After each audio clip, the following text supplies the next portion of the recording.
السلام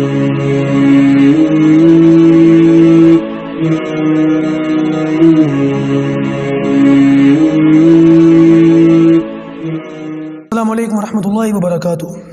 نحمدہ ونصلی علی رسولہ الکریم، اما بعد، اعوذ باللہ من الشیطان الرجیم، بسم اللہ الرحمن الرحیم۔ لقد کان لکم فی رسول اللہ اسوۃ حسنہ، صدق اللہ العظیم۔ مجھے امید ہے کہ آپ تمام ساتھی خیر و عافیت سے ہوں گے۔ غزوہ بدر پر غزوہ احد پر بات چل رہی تھی اور گفتگو یہاں تک پہنچی تھی کہ نبی کریم صلی اللہ علیہ وسلم صحابہ کرام کے حصار میں کہ کچھ انصاری اور کچھ مہاجر صحابہ جنہوں نے آپ صلی اللہ علیہ وسلم کو گھیر لیا اور آتے ہوئے برستے ہوئے تیروں سے آپ صلی اللہ علیہ وسلم کی حفاظت کی۔ اس حفاظت میں اور اس معاملے میں بہت سے صحابہ کرام ایسے بھی تھے جو شہید ہو گئے۔ 70 کے قریب لگ بھگ تعداد بیان کی جاتی ہے کہ صحابہ کرام کی تعداد شہید ہوئی ہے۔ اس میں انس بن نضر، ان کا میں نے ذکر کر دیا تھا گزشتہ نشست میں۔ ایک اور صحابی ہے سعد بن ربی، ان کے بارے میں نبی کریم صلی اللہ علیہ وسلم نے خود فرمایا، جب جنگ ختم ہو گئی، معاملات ختم ہو گئے، تو اس موقع پر آپ صلی اللہ علیہ وسلم نے زید بن ثابت رضی اللہ تعالیٰ عنہ ان کو بھیجا اور باقاعدہ سعد کا نام لے کر کے بھیجا، سعد بن ربی کو تلاش کرو اور اگر وہ تمہیں مل جائیں تو ان سے میرا سلام کہنا اور ان سے پوچھنا کہ تم کیسا محسوس کر رہے ہو۔ تو زید بن ثابت کہتے ہیں کہ میں زخمیوں میں اور لاشوں میں سعد بن ربی کو ڈھونڈنے کے لیے نکلا اور میں لوگوں کو پلٹ پلٹ کر دیکھتا تھا۔ کہتے کہ مجھے ایک جگہ سعد بن ربی پڑے ہوئے مل گئے اور زندگی کی کچھ رمق باقی تھی، آخری کی جو کچھ سانسیں ہوتی ہیں وہ بچی ہوئی تھی۔ میں ان کے پاس گیا اور میں نے ان سے کہا، سعد کیسا محسوس کر رہے ہو؟ اللہ کے رسول صلی اللہ علیہ وسلم نے سلام فرمایا ہے اور تم سے پوچھا ہے کہ کیسا محسوس کر رہے ہو؟ تو انہوں نے کہا کہ آپ صلی اللہ علیہ وسلم پر سلامتی ہو اور اللہ کے رسول کا سلام لانے والے زید بن ثابت آپ پر بھی سلامتی ہو۔ اور اس کے بعد انہوں نے فرمایا، انی اجدو ریح الجنہ، کہ میں جنت کی خوشبو پا رہا ہوں، مجھے جنت کی خوشبو محسوس ہو رہی ہے۔ یہ بالکل ویسے ہی الفاظ ہیں جو انس بن نضر نے شہید ہونے سے پہلے کہے تھے، انی اجدو ریح الجنہ دون احد، احد سے، احد کے دامن سے مجھے جنت کی خوشبو محسوس ہو رہی ہے۔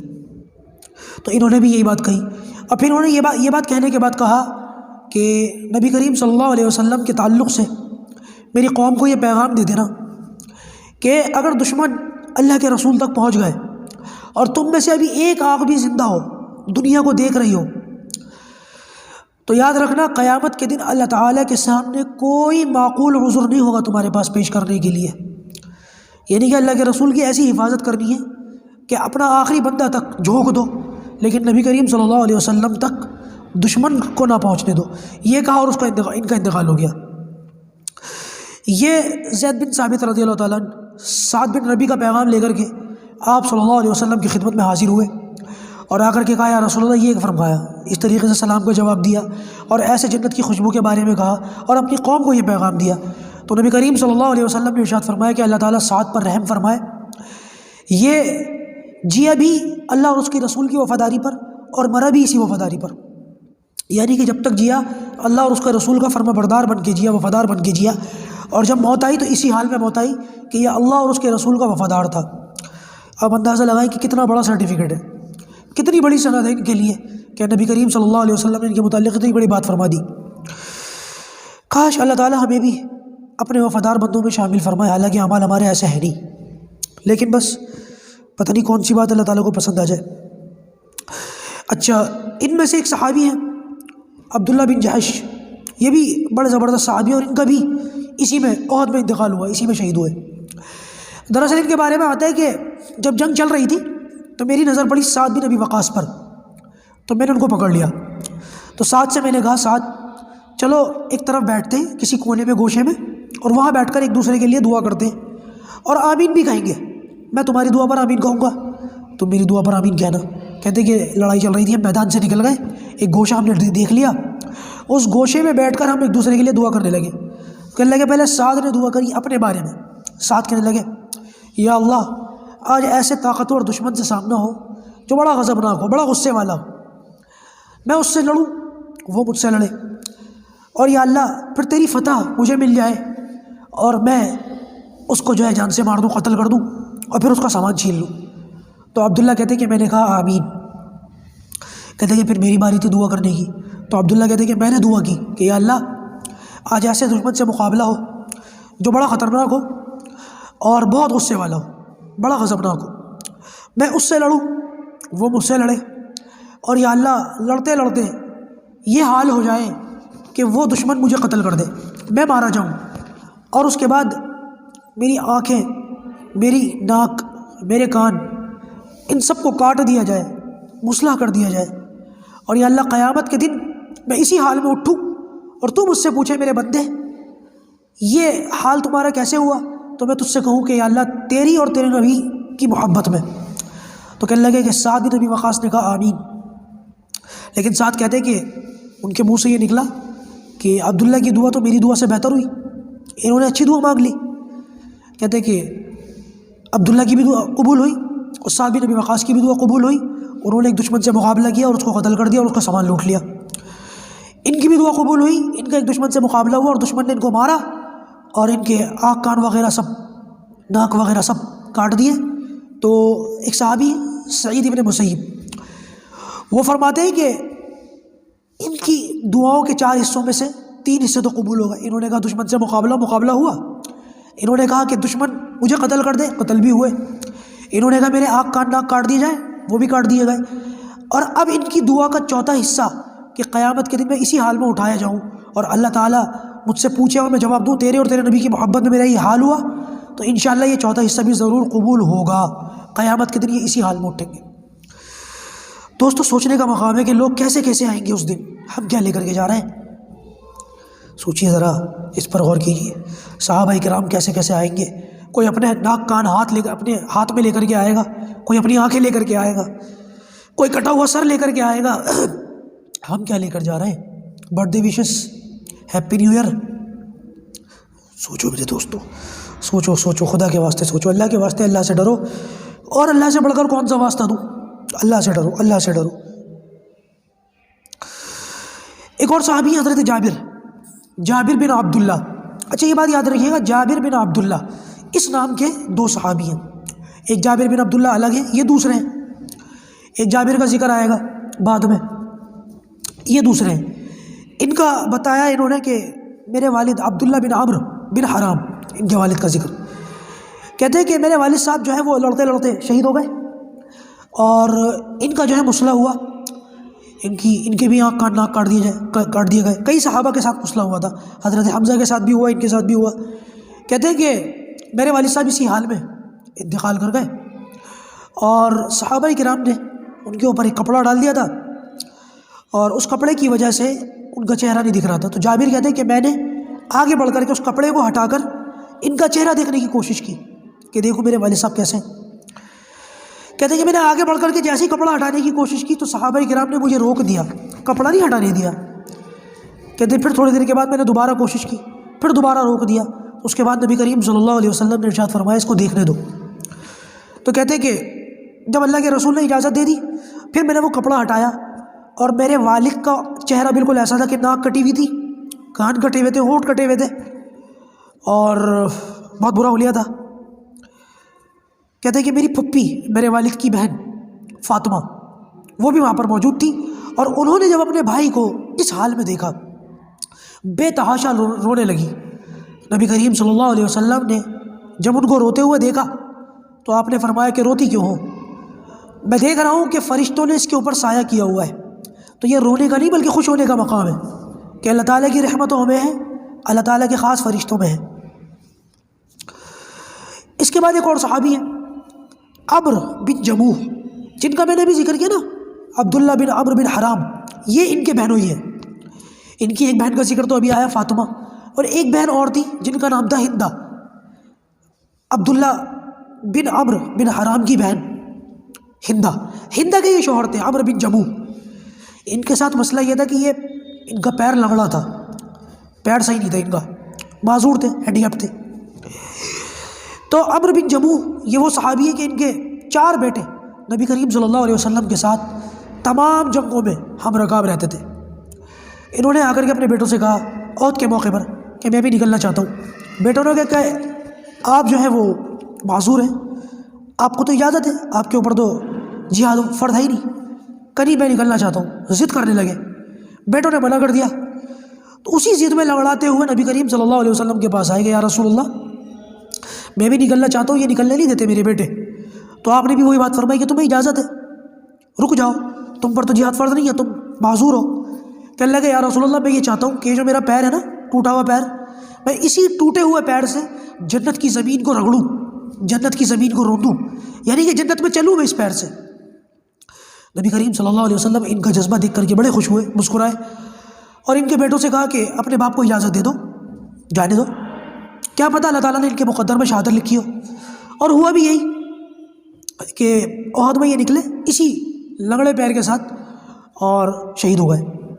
جب شہید ہوئے تو ان کی جو بیوی تھی ہندہ، ان کا ایک بیٹا بھی شہید ہوا تھا، خلاد اس کا نام تھا، خلاد، اور بھائی بھی شہید ہوئے تھے، عبداللہ بن عمرو بن حرام، اور اب یہ شوہر بھی شہید ہو گئے تھے، عمرو بن جمو۔ آپ اندازہ لگائیں اس عورت کا کتنا بڑا حوصلہ ہے، شوہر بھی گیا، بیٹا بھی گیا، اور بھائی بھی گیا۔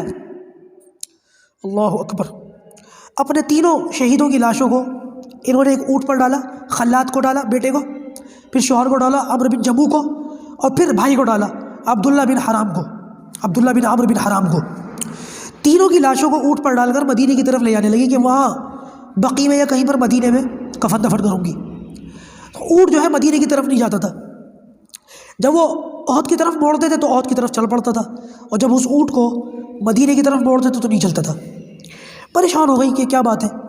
تو نبی کریم صلی اللہ علیہ وسلم کے سامنے جب یہ بات پہنچی کہ سواری پر ان تینوں کی لاشوں کو رکھا جاتا ہے اور مدینے کی طرف لے جاتے تو نہیں چلتا اور واپس لے جاتے تو جاتا ہے، تو انہوں نے نبی کریم صلی اللہ علیہ وسلم نے ان سے پوچھا، ہندہ سے، کہ یہ جو عمرو بن جمو ہے جن کا پاؤں لگڑا تھا، انہوں نے مدینہ سے نکلتے وقت کچھ کہا تھا؟ تو کہنے لگی کہ ہاں یا رسول اللہ، انہوں نے ایک دعا کی تھی کہ یا اللہ مجھے اب مدینہ کی طرف واپس مت لوٹانا، میں احد کی طرف جا رہا ہوں، یا اللہ مجھے مدینہ واپس نہ لوٹنا پڑے اب۔ تو نبی کریم صلی اللہ علیہ وسلم نے ارشاد فرمایا کہ یہ اس کی دعا قبول ہو گئی، اور آپ نے فرمایا کہ اللہ کے کچھ بندے ایسے ہیں اگر وہ اللہ کی ذات پر بھروسہ کر کے قسم کھا لیں تو اللہ تعالیٰ ان کی قسم کو پورا فرما دے۔ تو لہٰذا ان کی یہ دعا قبول ہو گئی تھی۔ ایک صحابی فرماتے کہ امید ہے کہ انہوں نے جب یہ کہا تھا کہ قیامت کے دن میں اپنے لنگڑے پیر سے زمین کو کچلوں گا، زمین کو رودوں گا، رگڑوں گا جنت کی، ان کی یہ دعا بھی قبول ہوگی۔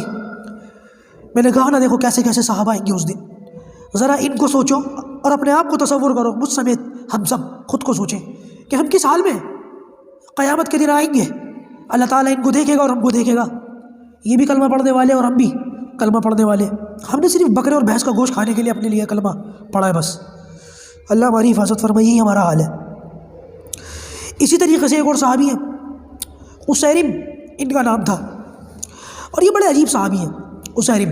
ان کے بارے میں آتا ہے کہ ایمان نہیں لائے اور نبی کریم صلی اللہ علیہ وسلم اور اسلام کی دشمنی میں رہے، اور جیسے ہی عہد کے لیے لوگ نکلے، عہد کے لیے لوگ نکل گئے، بس ان کو ایک دم خیال آ گیا کہ کلمہ پڑھ لینا چاہیے۔ پتہ نہیں کہ اللہ تعالیٰ نے دل میں بات ڈالی، کلمہ پڑھ لیا، مسلمان ہو گئے، جنگ کا لباس پہنا اور فوراً نکل گئے جو ہے اس میں عہد کی طرف گئے، لڑتے رہے، زخمی ہو گئے۔